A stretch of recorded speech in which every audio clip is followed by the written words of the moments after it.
এমন পাগলাটে উদযাপনে তো তাসকিন আহমেদকেই মানায়। ওজি শিবিরে কাঁপন ধরিয়ে দিলেন এই টাইগার পেসার। নাহিদ রানার গতির তেজ মার্নাস লাবুশেন টের পেলেন হারে হারে। ছেড়ে কথা বলেননি মুস্তাফিজুর রহমান, তানভীর ইসলামরাও।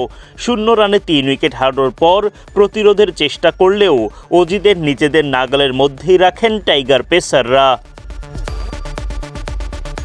সিরিজ জেতার লক্ষ্য নিয়ে বৃহস্পতিবার অস্ট্রেলিয়ার বিপক্ষে মাঠে নামে বাংলাদেশ।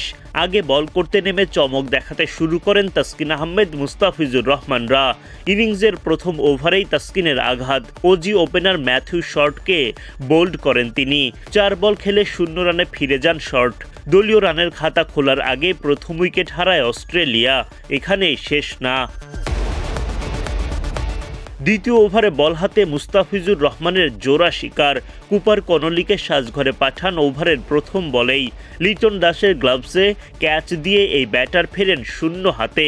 0 রানে 2 ওপেনারকে হারিয়ে বসে অস্ট্রেলিয়া। চলতে থাকে বাংলাদেশিদের দাপট। ওভারের শেষ বলে আবারও দ্য ফিজের চমক। এবার তার জালে ধরা পড়েন ম্যাট র্যানশো।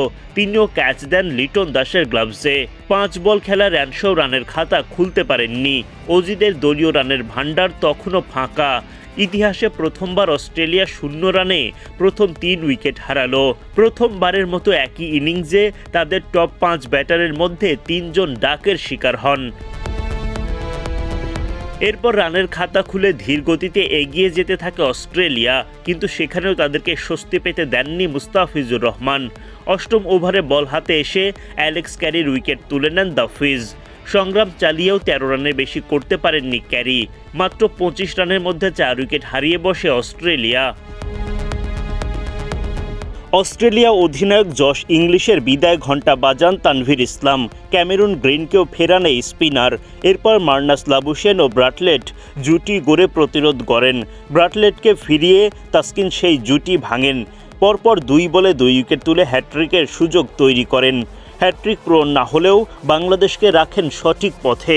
ওদিকে লাবুশেনের ব্যাটে ভর করে লড়াকু পুঁজি পায় অস্ট্রেলিয়া।